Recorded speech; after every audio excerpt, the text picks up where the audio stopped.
you for sitting down with us. If you could just give a brief description of who you are and your involvement with GASP, that would be really appreciated. Yes, my name is Walter Zadan. I was a founding member of GASP, and I attended the first meeting of GASP was held in the Graduate School of Public Health at the University of Pittsburgh. And I lived in North Hills where we had very clean air compared to what you had in the shady side. And I knew in a general way that breathing polluted air was not good for you, but I really put aside. I was young and healthy. Didn't bother me.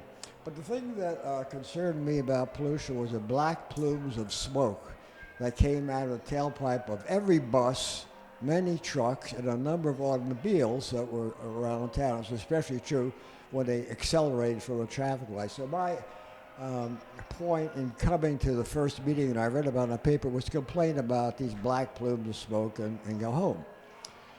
Well, at the meeting, there were various people spoke, and there was a number of people who brought the issue of the coke works and how polluted the coke works was, which confused me because I knew the coke works. The coke works was on Center Avenue, north of Negley, halfway to East Liberty.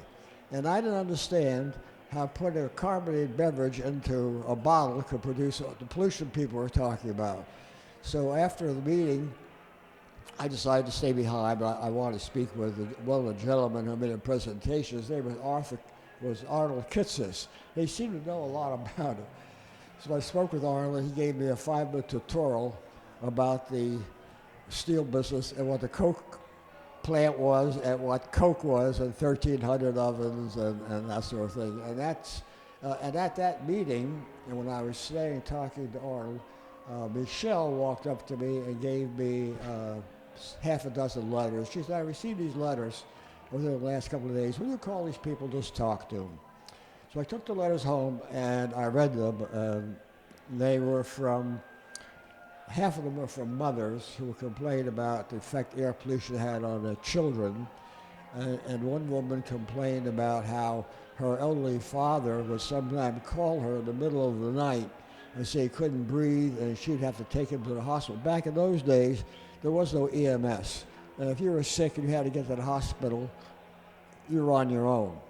And she related the story about her elderly father was under great severe stress at the end of his life. And after I read the letters, I realized there was a problem, and several weeks later, I made a point of going to Clairton and looking at the coke works. I looked at the hillside across from Clairton with lack of vegetation, so I smelled the sulfur dioxide, and that's how I became interested in gas. But I was active for 20 years until I retired, and my wife and I now live in Williamsburg, Virginia, and I'm delighted to come here and join in the celebration with so many people. Yeah. So, thinking about your time at the first meeting of GASP, and so reflecting on your time when you attended the first official meeting of GASP to the 50th anniversary of the organization, what do you hope that the 75th anniversary or the 100th anniversary looks like? Well, first of all, I hope that there really is a GASP. After 75 years and 100 years, I'm quite certain there is, because I think there's much greater public awareness of health issues, particularly those that are devoted to air pollution. And one of the things that I was quite surprised to find when I read some statistics recently was that despite the fact there is no more steelmaking in Pittsburgh, it is still has polluted air, and of course it's because of the air that's migrating here from other areas. So repairing the issue of air pollution in one area doesn't mean that the problem has been completed because of this transient air pollution. So I really think you need not only a national perspective, but we need clearly an international perspective, yes. Thank you. So do you have a memory that you're most fond of during your time with GASP that you would like to share? Well, I think, yes, I have several cookbooks at home that were written by one of our early members, Jeanette Whittam. She was a wonderful woman, and I always remember Jeanette. because she was the first one who alerted me to health issues. She was highly energetic. She would go for a walk in Frick Park frequently and go to the Y for a swim, even in the dead of winter. And she made the point that you have to exercise to be healthy. And I think of Jeanette Wyndham when I look at the cookbooks that I have on the shelf. She wrote 3 of them, and we sold them as fundraisers. And I think we sold for $3 each. And I look through those cookbooks and I think about Jeanette, I think about Michelle, I think about Walter Goldberg, Arnold Kitsis, I think about Pat Pelkoffer, who is a wonderful woman, Eleanor Seidenberg, who was our office manager for many years, who finally had to move to California to be with her son.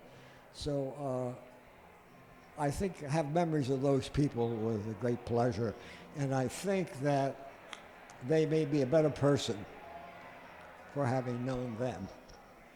Thank you. And for our last question to wrap up, what do you think is the greatest change within the last 50 years that happened at GASP? Well, first that it survived, which is remarkable because many of these local organizations do not survive. And the fact that we would have here in Pittsburgh a group of people who are interested in it, to see this survives and thrives, I think fills me with pleasure and joy. And I'm happy to be here tonight to join in the celebration of this 50th anniversary. Thank you so much for your time. I appreciate your responses, and I hope you have a great evening. Pardon me? I hope you have a great evening. Thank you so much. I will.